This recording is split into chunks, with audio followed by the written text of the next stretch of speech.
Hi అండి. అందరికీ నమస్కారం. Welcome to our channel.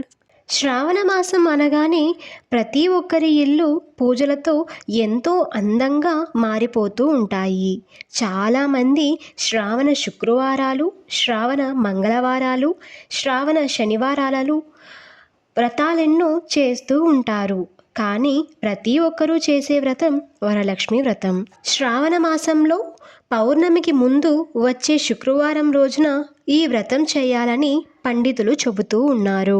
తెల్లవారుజామునే నిద్రలేచి ఇల్లు వాకిలి శుభ్రం చేసుకొని, ఇంటి ముందు ముగ్గులు వేసుకొని, స్నానం చేసి అమ్మవారిని పూలతో అలంకరించుకోవాలి. అమ్మవారికి నైవేద్యంగా పెట్టడానికి అన్న నివేదికలు అంటే పాయసం, బూరెలు, గారెలు, చిత్రాన్నం, పులిహోర, పెరుగన్నం మొదలగునవి 9 రకాల నైవేద్యాలను చేసి పెట్టుకోవాలి. ఈ వ్రతం చేసుకోవడానికి ఆనవాయితీ ఉన్నవారు కలశం పెట్టుకోవాలి. ఆనవాయితీ లేనివారు అమ్మవారి ఫోటో కానీ పసుపు ముద్దకి కానీ పూజ చేసుకోవచ్చు. ముందుగా అమ్మవారికి అలంకరణ చేసుకొని గణపతి పూజతో ఈ వ్రతాన్ని మొదలు పెట్టాలి.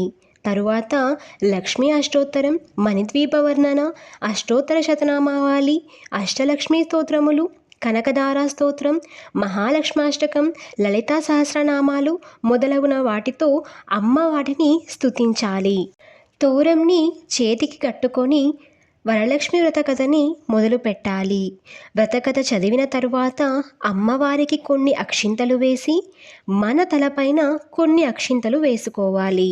తరువాత మంగళ నీరాజనంతో అమ్మవారికి హారతులు ఇవ్వాలి. సాయంత్రం మళ్ళీ అమ్మవారిని పూజించి 9 మంది ముత్తైదువులని ఇంటికి ఆహ్వానించి వారిని వరలక్ష్మి అమ్మవారిగా భావించి వాయనాలు ఇవ్వగలగాలి. వరలక్ష్మి వ్రతం అందరూ చేస్తారు. కానీ ఎవరైతే మంచి మనస్సుతో భక్తి శ్రద్ధలతో అమ్మవారిని పూజిస్తారో వారికి పూర్తి ఫలితం కలుగుతుంది. సర్వేజన సుఖినో భవంతు.